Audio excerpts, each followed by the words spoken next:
Seja bem-vindo, Metropolitano, seja bem-vindo, Metropolitano, para mais um episódio de Metrópolis Podcast, que hoje se dedica a falar sobre o maravilhoso mundo da engenharia, da arquitetura, das construções, das edificações, daqueles que fazem cálculos para que tudo dê certo, para aqueles que manejam muito bem o seu recurso, transformando em projetos o seu sonho de vida, quer seja uma moradia, quer seja uma construção, né, do ramo, vamos assim dizer, comercial, quer seja também o teu sonho, o sonho de construir grandes edificações como condomínios e até mesmo, por que não dizer, como foram construídas as pirâmides do Egito.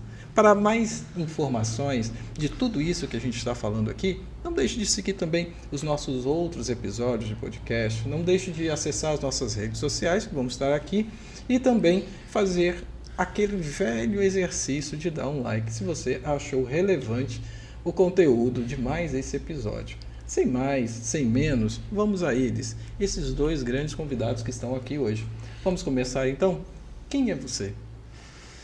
Eu sou Cleiton, primeira formação, sou Cleiton Nascimento, engenheiro civil, mas a primeira formação minha foi como técnico de segurança do trabalho em 2009, depois fui atuar em Maringá nessa área de segurança do trabalho, empresa de assessoria em segurança do trabalho, e posteriormente iniciei a graduação de engenharia civil na Unicesumar em Maringá. Depois de formado, já trabalhava na área de construção civil desde 2008 em algumas construtoras aqui de Paranavaí, na parte de gestão de obras, sistema da qualidade de obras e como técnico de segurança do trabalho também. E depois de formado como engenheiro civil, já vindo atuando, né, na parte de acompanhamento, administração de obras, mas não pela responsabilidade técnica. E depois de formado como responsável técnico de engenheiro, me formei. Depois como engenheiro de segurança do trabalho e com especialização em gestão e produção de obras. Então, eu, Cleiton, já trabalhei tanto na parte de obras, em construtora, como professor na área de segurança do trabalho. Trabalhei em Santa Catarina, uma multinacional americana, na área de segurança do trabalho também, né? Então, bastante experiência na área, tanto civil como na área de segurança do trabalho, há anos aí. E agora atuando bastante aqui em Paranavaí, região, Porto Rico, Cianorte, Maringá, entre outras cidades da região, aí a gente atua nessas duas áreas aí. Então deve ser, ou é muito fácil fazer o que você faz, porque em tão pouco tempo você já tem tanta bagagem, não tem um cabelo branco, né? E você, quem é você? Meu nome é Leandro de Oliveira, eu tenho duas graduações, a primeira é Ciência Biológica, licenciatura, mas eu não atuo. Depois veio a oportunidade de fazer engenharia civil e ainda como estudante eu comecei a construir, né, com o objetivo de revender, construir residências com o objetivo de revender. Então eu acabei assimilando os estudos, né, estudante como estudava engenharia civil e também aprendendo com a parte da obra, né, na prática. Até se formei, quando eu se formei já tinha construído algumas residências para revenda e dei continuidade, né? Fiz duas pós-graduações também, uma em engenharia e segurança do trabalho, a outra também também é em engenharia de produção. E também a gente acaba fazendo bastante cursos, né? Curso de AutoCAD, curso de orçamento de obras, né? E outros programas também que auxiliam a gente no dia a dia para facilitar e também sempre com o objetivo de melhorar, né? São as ferramentas, né? Ferramentas necessárias que a gente acaba utilizando. Mas que história é essa? Vocês são irmãos? Isso, são irmãos. Mas não parecem, né? E como surge a união de vocês como irmãos, ou seja, com essa ideia familiar de instituir essa empresa, na qual ela tem o nome de LC? Por que será? Na verdade, assim, eu já venho muitos anos no segmento, mas quase 15 anos aí trabalhando no ramo da construção civil, né? Trabalhei como empregados para várias construtoras, né? E a gente pegava experiência, conhecimento, trabalhando para outras empresas, e depois de formado e bem consequentemente após alguns anos depois de eu formado, o Leandro veio se formar como engenheiro. Aí surgiu a ideia de a gente se unir e ter o nosso próprio negócio. Já trabalhei como autônomo, eu, Cleiton. Ele também chegou a trabalhar como autônomo, ele, Leandro. E depois a gente fez essa junção, né, de LC. Né? Então, uma fase de empreendedorismo, né? Porque muito mais do que trabalhar como engenheiros que são, como técnico, como toda essa bagagem, gerir uma empresa é quase que uma ciência à parte, né? Onde vocês vão trabalhar aí desde a gestão da marca, né? Buscando a qualidade e também a gestão de pessoas. Sim. Né? Já me falaram que todo engenheiro teria que ser basicamente um gestor de pessoas, né? Porque vocês lidam com vários tipos de pessoas, utilizando-se de cada uma a tecnicidade para entregar um produto, né? Então você tem que saber muito sobre pessoas.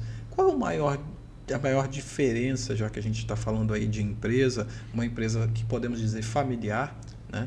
Independentemente se é uma empresa menor ou maior, tem todo esse esboço familiar. Qual é a principal diferença entre construtora e empreiteira? A principal diferença, a construtora, conforme você falou, ela abrange mais de forma geral, né? Então, ela, por exemplo, no CREA, a construtora você tem que ter um profissional registrado, um engenheiro ou um arquiteto registrado. Já o caso da empreiteira, não é obrigatório. E a empreiteira em si, elas são serviços mais específicos. Então, por exemplo, eu posso contratar uma empreiteira para fazer só a parte de alvenaria. Eu posso contratar uma empreiteira para fazer a parte de fundação. Ou uma empreiteira que faça só a parte de projeto, profissionais só na área de projeto. Né? Já a construtora em si, ela é de forma geral. Ela vai ter um profissional tanto de engenharia ou de arquitetura, ou os dois profissionais nessa construtora, né? E ela vai desenvolver o projeto até a construção final, até a entrega das chaves. Que passa por documentação, exatamente, né? Por todas essas esferas. Então, na verdade, a construtora ela se utiliza talvez de empreiteiras para pontualmente executar partes da obra. Isso acontece. Às vezes acontece de a construtora contratar empreiteiras para fazer algumas etapas da obra. Mas a responsabilidade em si, total, global, que a gente fala, que é a administração global da obra, é por parte da construtora. Aí compete a ela ter os seus funcionários próprios ou empreiteiros, que são terceiros. Nossa, e isso chega a ter assim, um sem número de funcionários trabalhando, né? Se vocês têm vários projetos, várias obras ao mesmo tempo. Hoje a gente tem pessoas tanto do administrativo, né, da parte documental, que nós engenheiros, nós arquitetos vamos estar fazendo o projeto, documentação de prefeitura, cartório, etc. Parte do financeiro, tudo isso, como o pessoal de obra. Né? O pessoal de obra, e conforme você falou, juntando todos os nossos funcionários próprios e empreiteiros, é uma certa quantidade relevante que a gente administra. Né? Então entra às vezes pessoal de empreiteiro de pintura, de carpintaria, de marcenaria, hidráulica, né? Hidráulica, elétrica, né? Acontece isso. Então hoje em média assim a gente uns 35, 40 funcionários, contando com funcionários próprios e empreiteiros. Nossa. E vocês quando estudavam isso na faculdade, vocês tinham essa ideia de que iriam lidar com pessoas, além de lidar com cálculos, né? Porque uma vez eu perguntando a um engenheiro, ele falou isso, né? Como você descobre que uma pessoa tem aptidão para engenharia? E ele me traçou lá o perfil, ele falou, olha, geralmente as pessoas são mais quietas, são aquelas pessoas, né, que são voltadas mais ali para concentração, gostam de trabalhar os números. Então isso não quer dizer que seja o perfil exato de todo engenheiro, não é isso? Até porque na prática ele vai ter que trabalhar com várias questões, principalmente administrar pessoas.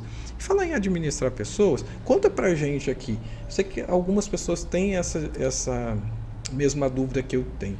Qual a diferença na obra de um engenheiro e de um arquiteto? O que a gente pode dizer? Na verdade, existe muitas diferenças, né? Mas assim, resumindo, o arquiteto ele cuida mais da parte social, da parte visual, da obra, da residência, né? Mais da parte de projetos, principalmente projeto arquitetônico, fachada, imagens 3D, imagens ilustrativas. Já o engenheiro é o que faz acontecer, né? Que vai executar a obra ali, vai administrar a obra, vai cuidar da parte da fundação da obra, da parte estrutural, também vai administrar, porque assim, quando a gente vai administrar a obra, a gente não pode esquecer que tem administrar e entra pessoas, né? Entra pessoas, orçamentos, recursos, né? Compras de materiais. Então assim, ele vai fazer o projeto, transformar aquele projeto em realidade. Vai fazer a gestão. Vai fazer toda a gestão da obra, de todo o projeto. Interessante. Por isso que às vezes as pessoas falam assim, mas o engenheiro ele então vai ser o responsável por acompanhar todo esse projeto, não é isso? Sim. O arquiteto ele entra então no início, ou ele também pode fazer qualquer tipo de alteração lá do projeto, se vocês enquanto engenheiros detectarem algum problema ou algum erro de algum cálculo, como que vocês se complementam? Na verdade, a gente tem que trabalhar com parcerias, né? O arquiteto ele pode estar entrando ao longo do decorrer da obra, né? E também sempre o engenheiro tem que estar comunicando, né? Comunicando o arquiteto, sempre trabalhando juntos, né? Porque juntos realmente o serviço vai ser bem melhor. Um não substitui o outro. Isso, exatamente. Na verdade, a importância dos dois profissionais são fundamentais, né?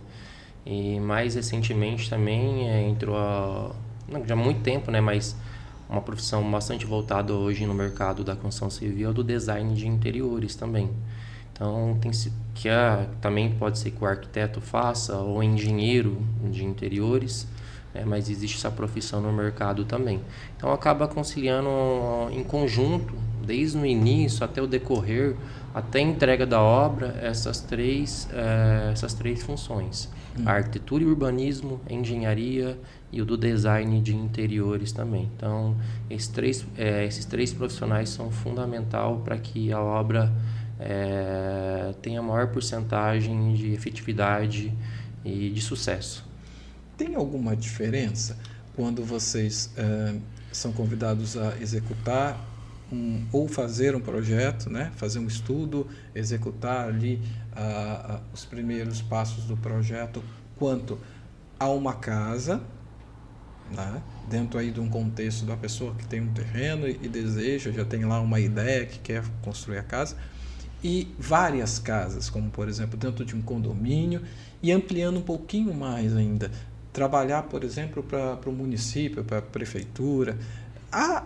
Eu sei que tudo praticamente são obras de engenharia. Sim. Mas quais são as diferenças de você trabalhar individual e trabalhando no coletivo até chegar, por exemplo, e trabalhar para uma prefeitura? Eu acho que a questão do autônomo, do individual, ele abrange mais de forma geral, né? São, acho que clientes de vários segmentos, né? Eu costumo falar que a engenharia ela é bastante ampla, né? Então, tem a engenharia civil residencial, de rodovia, de estradas, ambiental, de agronomia, agrimensor, né? Então, a engenharia ela é bastante ampla nesse quesito. Às vezes, quando você trabalha com uma prefeitura ou um município, ela também é bastante abrangente, só que é voltada mais para dificuldades daquela localização, daquele município.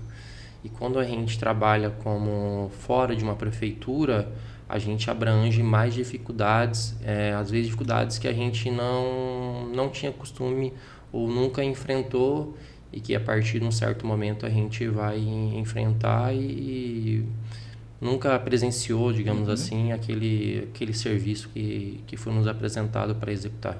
Você tem algum exemplo assim que vem pela cabeça? Uma dificuldade dessa? Porque eu imaginava o contrário, né? De você pegar um município, por exemplo, uma obra de uma UBS, uma obra de um conjunto habitacional, ser mais dificultoso do que uma casa. E você agora falou que talvez não seja, né? Um dos exemplos que a gente pode citar é uma edificação vertical, um edifício, né? Que isso é de competência privada, não é de competência normalmente pública, né? Normalmente, né, nos casos. Então, o tipo de fundação, o tipo de solo que vai ser feito é diferente de uma residência, de uma UBS que você vai construir, uma creche que você vai construir. Então, o projeto é mais amplo, a equipe de trabalho é mais ampla. Os riscos inerentes a esse tipo de construção, uma edificação vertical, são maiores do que uma edificação residencial. Então, a abrangência é bem maior do que esse tipo de construção do município aí. Entendi. E já que a gente está falando nessa questão da construção, quem faz a contratação da mão de obra? Vocês, enquanto engenheiros que representam uma empresa? Ou, por exemplo, eu quero construir e entrego na mão de vocês o projeto e eu tenho que correr atrás de quem vai executar? Na verdade, a competência de nós da construtora é tanto essa gestão de projeto, é a gestão de pessoas também. Certo. Né? Então, nós fazemos toda a contratação de mestre de obras, pedreiro, servente, meio oficial, eletricista, carpinteiro, armador e por aí vai. Então, são bastante funções que são específicas na hora de executar uma obra na construção civil. E nós fazemos toda essa parte de contratação, pagamento de mão de obra, acompanhamento da obra, se o serviço está sendo executado de forma correta e sempre atendendo às normas técnicas, as técnicas nacionais. Sempre as normas da BNT, que são as NBRs aí. Então, o pedreiro, pela sua experiência, né, de executar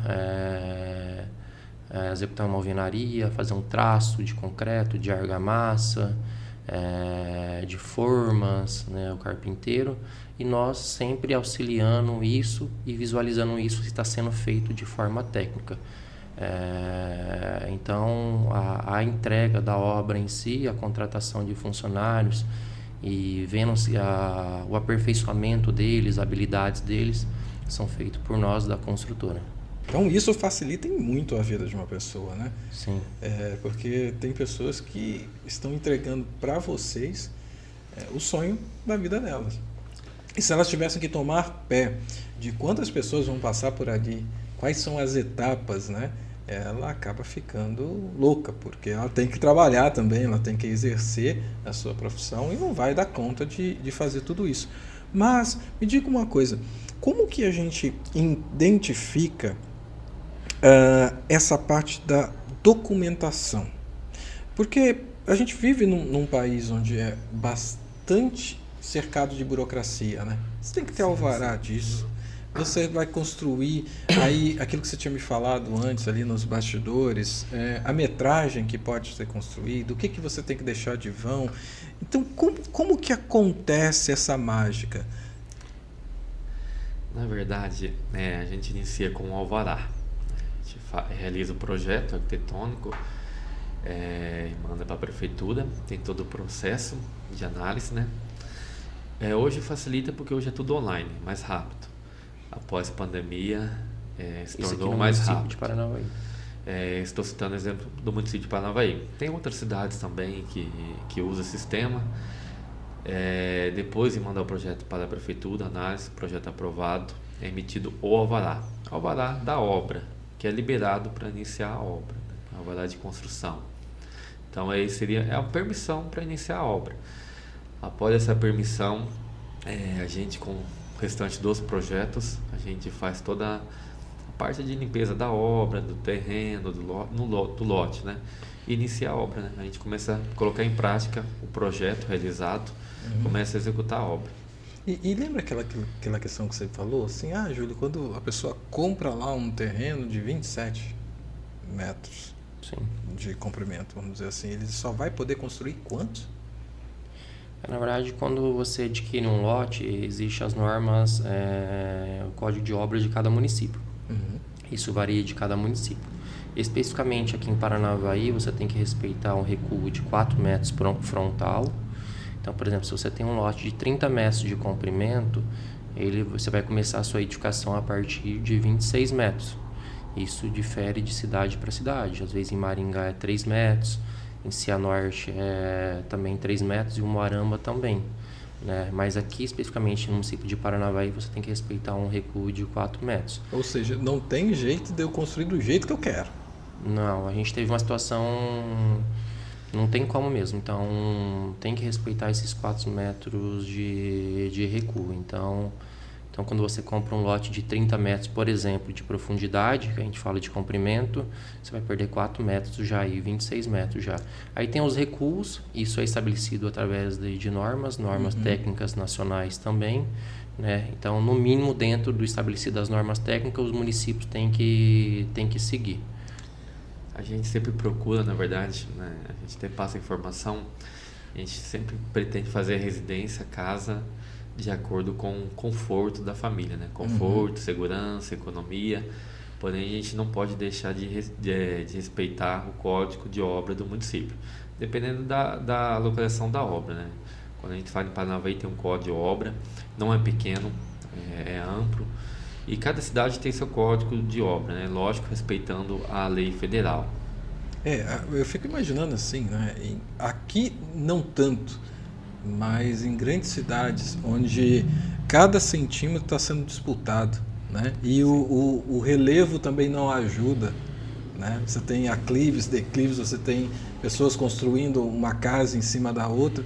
Aquilo ali também tem código? Ou quando se chega a ter uma cidade tão inchada, as pessoas acabam passando por cima disso?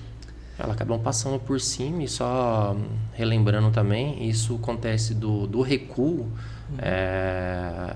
Isso é claro que é para o município, mas existem localizações que são comerciais, que você pode edificar no alinhamento a partir do seu lote. O alinhamento que a gente fala da aquisição do seu lote, você pode edificar.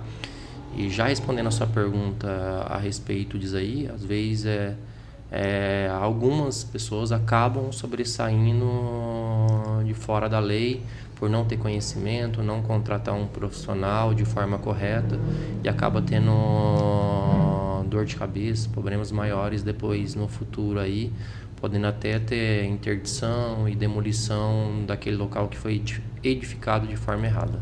Principalmente aquela questão, né? A sua janela não pode dar para a vista da casa do vizinho. Saneamento predial do lote. São tantas regras, né? Que a gente, na prática, às vezes a gente acaba enxergando isso, né? Você passeio de carro, você diz, nossa, mas como é que deixaram abrir uma janela ali? E a privacidade do outro? Né? Tudo isso tem que ser pensado. E esse alvará que você fala é só para início da obra. Início da obra. E depois tem fiscalização no decorrer da obra? Na verdade, assim, hoje, com o sistema, hoje é muito por foto, né? Então, durante a obra, se for residência, não é necessário fiscalização. Dependendo se for comercial, for relacionada a uma obra relacionada à parte que envolve muito público, na parte da saúde, então existe uma grande fiscalização da vigilância sanitária, né? Porque tem mesmo, um exemplo, uma farmácia. A gente sabe que uma farmácia tem relacionada ao atendimento ao público, então tem parte de medicamento, tem parte muito relacionada à saúde. Então existe uma forte fiscalização da vigilância sanitária, né, do município, que fiscaliza o projeto, também fiscaliza a edificação, né? Então, quando é residência, é mais tranquilo, né? A fiscalização ocorre somente no final da obra, que é a emissão de outro documento, né? Quando a gente termina a obra, finaliza a obra, a gente pede a fiscalização da prefeitura, onde eles vão fiscalizar se está de acordo a residência está de acordo com o projeto. Esse que é o tal do habite ou não? Sim, esse é o habite e atestado de conclusão. Então o habite ele é aquele que vai liberar para a pessoa poder usufruir. Exatamente, habitar. O próprio nome já resume tudo, é habitável, né? Habitável para a família. E depois que você tem um habite, por exemplo, como é que funciona essa questão de ampliação, reformas? Vamos supor que eu fiz lá a minha casa, tem 3 quartos, né? Mas sobrou espaço. Na verdade, como vocês estão falando, nada sobra. Vocês já vão trabalhar de um jeito que aquilo seja dentro de um projeto completo, né? Mas sempre sobra algum espaço para que possa fazer uma reforma ou ampliar. Esse ampliar já tem que ser previsto ou pode ser reestudado depois? No projeto, no estudo do projeto já é previsto. Caso necessário, né, tiver sobrando terreno, né, sobrando espaço ali dentro do lote, já é previsto, né? Tipo uma edícula, uma cozinha gourmet, tem como fazer, mesmo depois que o habite foi liberado. Aí, de novo, volta para aquilo? Você tem que ter um alvará para construir? Após o habite, tem a parte da CND, na verdade, né, da Receita Federal, emissão de uma certidão negativa. Após a emissão da certidão, recolher todos os documentos, alvará, BITS, ART, a certidão, que é a CND da Receita Federal, e é levado para o cartório, para que ocorra a averbação do imóvel. Nesse caso, já respondendo a sua pergunta, é possível sim iniciar todo o processo. Iniciar todo o processo. A gente faz um projeto de ampliação, né, o que vai ser ampliado e o que já existe, né, área existente e o projeto de ampliação, né, tudo junto. E a gente sinaliza ali no projeto que existe, né, e o que vai ser ampliado e inicia todo o processo. Alvará novamente, depois do alvará liberado, iniciar a obra, finalizou a obra, o habites, todo o processo se repete. Nossa. Desculpa. Então, dentro desse contexto, o que é mais fácil fazer? Uma reforma ou construir uma edificação do zero? Eu creio que a gente sempre repassa para os nossos clientes que você começar do zero, desenvolver o projeto, dimensões dos cômodos, de forma de conforto para o cliente, que possa atender isso, é o ideal, né? Quando você trabalha com uma reforma, a gente sempre não sabe o que a gente pode encontrar no decorrer, né? Claro que a gente faz um estudo, um preliminar antes de executar a reforma, faz levantamentos antes, né? Mas o custo acaba saindo mais elevado do que você construir. Porque por aquilo que você tinha me falado também no princípio, né? Tudo tem um fundamento. E quando você tem um fundamento deficitário, você vai abrir uma parede, vai abrir uma coluna, você vai conseguir ver que tipo de material foi usado. Sim. Né? E aí, como diz aquele velho ditado, né? O remendo fica mais caro do que uma roupa nova. Porque quando existe a reforma, a gente não sabe, né, o que tem ali. Não está na nossa visão. Então, assim, às vezes, dependendo da situação do projeto, vai ter que demolir e a gente acaba tendo surpresas. Essas surpresas que dificultam muito o andamento da obra. Às vezes tem que fazer até alterações no projeto, né, no projeto executivo, porque a gente tem algumas surpresas que a gente não esperava. Então, esse é um obstáculo muito grande da reforma.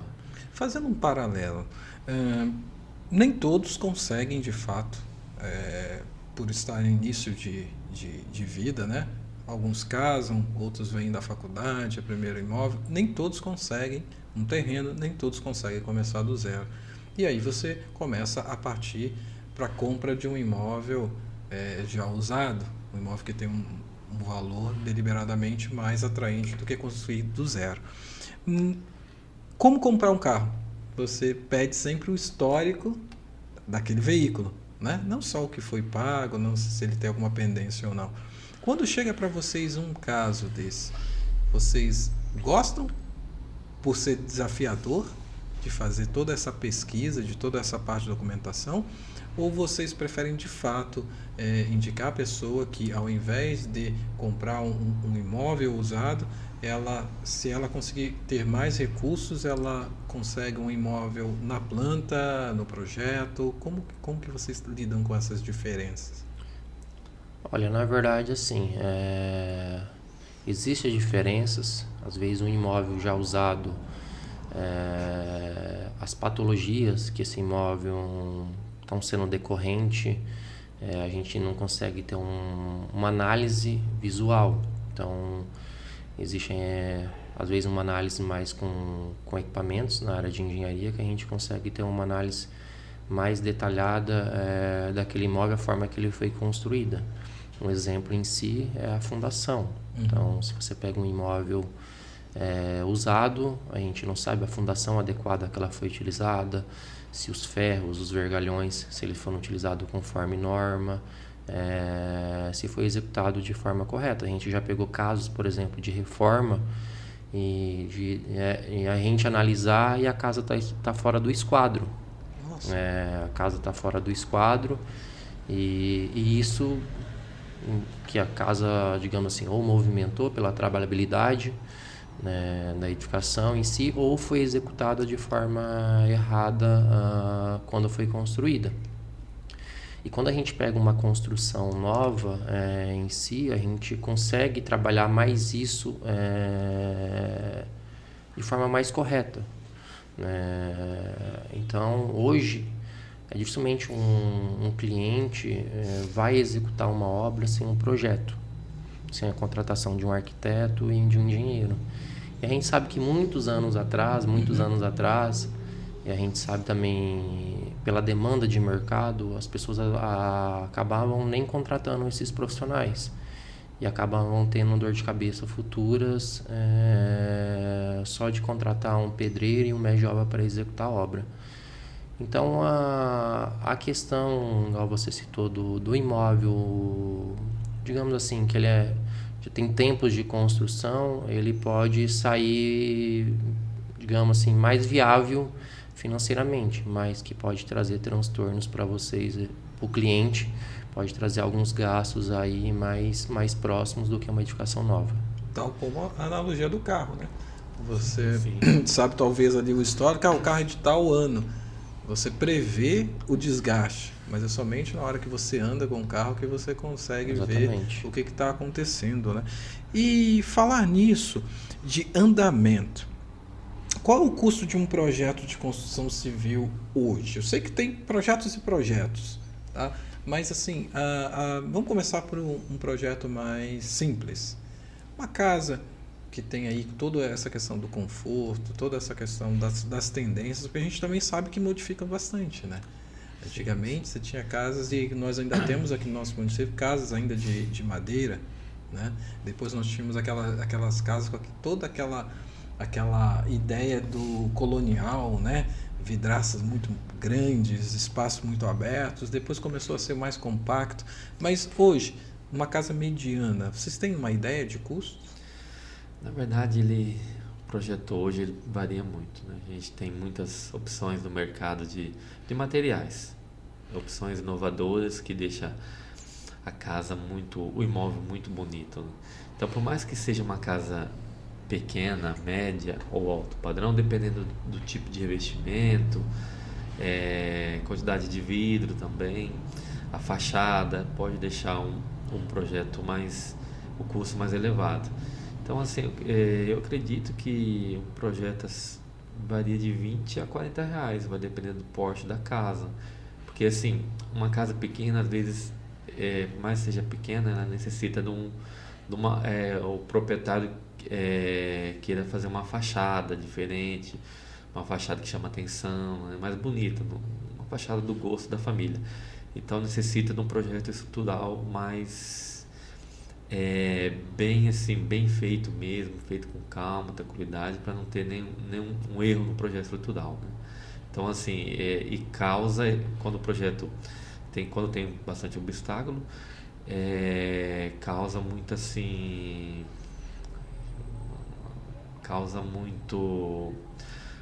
mais aprofundamento no estudo, né, do projeto. Demanda demais horas trabalhadas nisso. Eu só não entendi, você falou de 20 a R$40. Na verdade, assim, a gente é representado, tanto os engenheiros como arquitetos são representados por um sindicato, né, um sindicato da categoria. Existe um mínimo para cada tipo de projeto. Projeto arquitetônico, elétrico, estrutural, prevenção de incêndios, né, e por aí vai.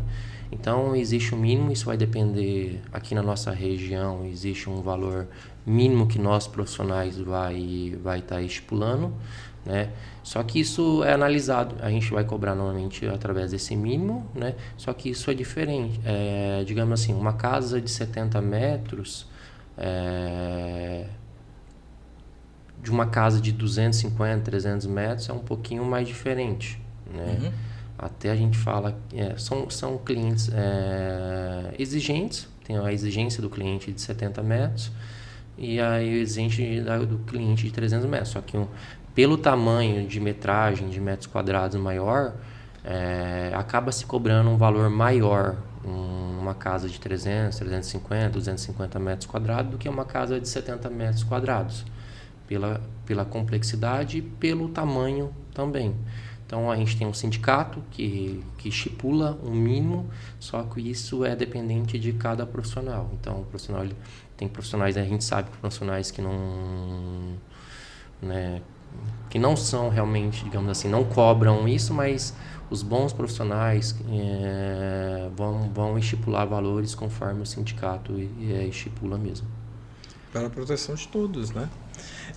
O que significa, então, dizer que o que faz uma obra sair lá do projeto, né, da sua concepção e começar a ganhar a nível de prazo, né? Ela vai ganhando ali todos os seus fundamentos e a gente vai ter um outro podcast para falar sobre isso, né? Quais são os passos a passos da construção propriamente dita. Mas o que faz a presença do engenheiro de segurança do trabalho durante todo este processo, né? Porque aqui a gente já falou um pouco sobre, desde de começar uma obra, de ter a documentação própria, do estudo, e em tudo isso existe essa pessoa, né? Desse segurança do trabalho. Quais são as atribuições? Na verdade, essa parte de segurança do trabalho, ela inicia... Às vezes as pessoas vão achar que isso é mais voltado ao campo. Por exemplo, no nosso ramo, na construção civil, na obra. Mas a segurança do trabalho abrange desde do administrativo, desde o escritório.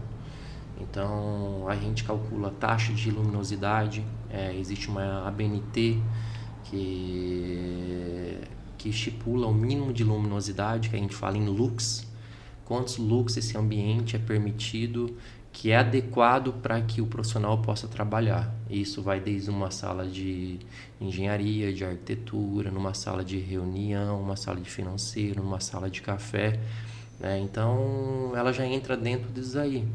Dentro do administrativo, dentro desses profissionais, o layout, que a gente fala o local do ambiente do trabalho, o conforto, ela envolve a segurança do trabalho, tanto o conforto visual, acústico, né? Então isso acaba fazendo algumas diferenças para que o serviço saia melhor, né? Que um ambiente de trabalho seja adequado para que a gente possa executar.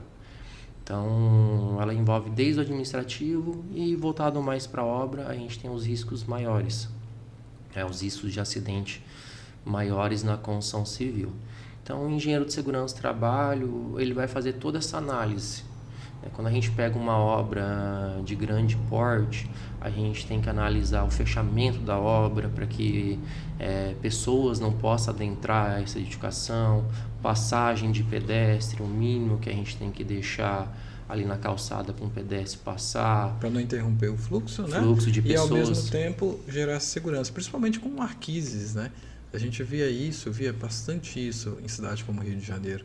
A gente tinha medo de passar naquelas marquises que você via infiltração, ferro exposto, e de repente eles fechavam tudo com aqueles andaimes, né?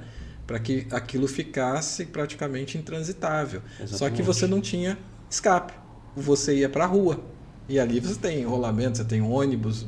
Imagina como deve ser complexo cada projeto, né? Então, o segurança do trabalho, ele verifica tudo isso, pensa em tudo isso e aplica essas normas? Exatamente. Existe uma norma específica para isso da construção civil, que é a norma regulamentadora NR18, que ele fala sobre o programa de condições no meio ambiente de trabalho da indústria da construção civil. Então, desde quando você vai começar uma obra, documentar essa obra, você tem que avisar o sindicato, o Ministério do Trabalho, dependendo da quantidade de funcionário que você tem, que você vai ter no decorrer dessa obra aí. A gente fala que é o PCMAT, que é esse projeto que a gente tem que fazer de segurança para iniciar uma obra, né? Então, a gente analisa tudo, desde o projeto, desde as pessoas ao redor, terceiros, fornecedores. É feito todo um layout, um projeto de canteiro de obras para a segurança dos funcionários que vão trabalhar na obra, como as pessoas terceiros e os próprios clientes que vão visitar essa obra também tem que estar visitando de forma segura. Então, quando uma pessoa quer construir, ela tem que necessariamente contratar uma construtora. Porque qualquer coisa que aconteça com alguém que esteja trabalhando lá, por exemplo, um acidente que não usou o EPI, a responsabilidade seria da pessoa que contratou a obra. Sim, exatamente. Não necessariamente é uma construtora, mas a lei ela fala, que é a Lei 6.514, toda empresa que admita funcionários, tanto pela CLT ou contrato de trabalho, que você contratou uma pessoa para prestar serviço, tanto na sua casa, ou uma obra, ou qualquer tipo de serviço, um serviço de jardinagem, você tem que exigir a documentação legal, né? E você exigindo que essa empresa tenha a documentação legal, você vai exigir que ela use, conforme você citou, os equipamentos de proteção individual, que são os EPIs, né? Então, não adianta nada também a empresa ter a documentação, só que não cumprir com o projeto. Não cumprir com o projeto de segurança do trabalho. Então, são vários documentos que envolvem essa questão. Questão de trabalho em altura. Então, são documentos diferentes, né? Então, se você vai trabalhar, fazer um serviço na sua casa, uma manutenção no seu telhado, pintura, e que vai envolver trabalho em altura, essas pessoas têm que passar por treinamento, capacitação, treinamento teórico e prático. Ela tem que ser certificada para isso. Aí sim, então, ela pode executar esse tipo de serviço. E vocês encontram agora, nesses momentos finais, um espaço para que vocês deem assim recados, né? Principalmente porque a gente vai ter outros episódios aqui para abranger, porque o mundo da engenharia, o mundo da arquitetura, o mundo da construção, ele é quase que infindável. Mas se vocês tivessem que deixar um recado, principalmente para aquele jovem, para aquela jovem que está começando a amadurecer essa ideia de entrar para o ramo da engenharia, baseado nessas experiências, no dia a dia, qual o recado que vocês dariam a essas pessoas?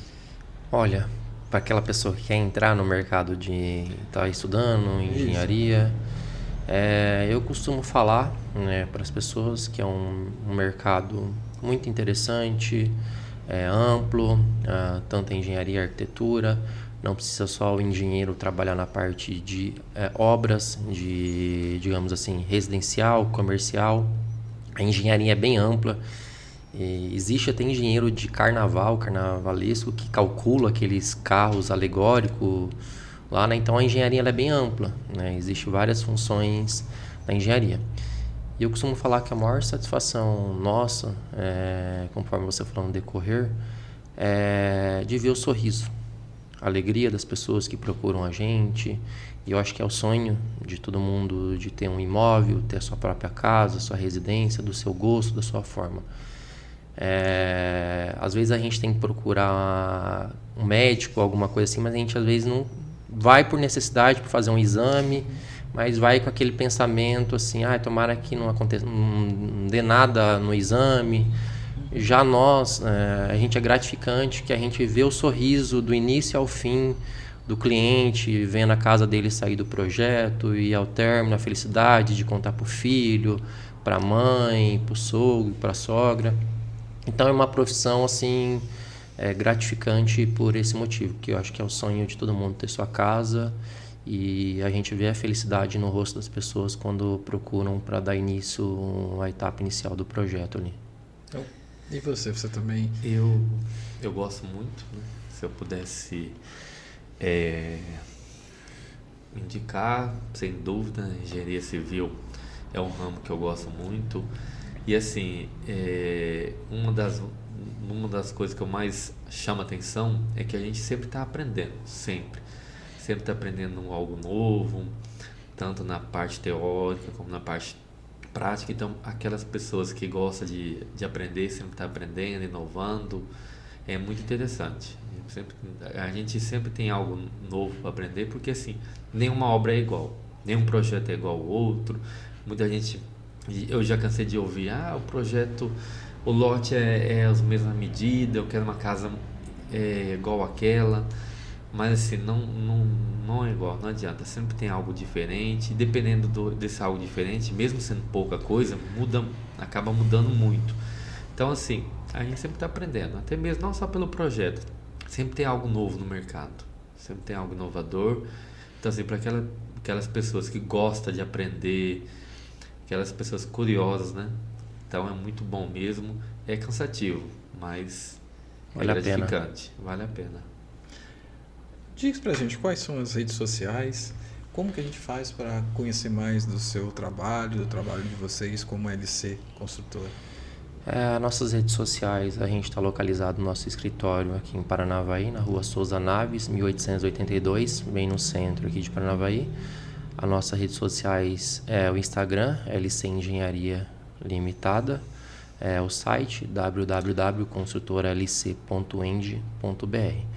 E última informação, sempre deixar claro, sempre contrate, não importa qual a área, se é área de engenharia, qualquer tipo de área, função, sempre contrate, um recado para o cliente, sempre contrate um profissional com experiência, qualificação e que tenha conhecimento para que não tenha dor de cabeça futuras aí, no nosso caso, no caso da construção civil. Então, e nosso telefone também de contato, deixa o nosso telefone de contato aí, 3900-0260. Muito bem. Com todas essas informações, nós deixamos para vocês um gosto de quero mais. Nós vamos fazer novos podcasts, nós vamos estar com novas especificidades, novos temas. E para você que curtiu até agora, considere deixar o seu like, compartilhe também e torne-se membro. Até mais.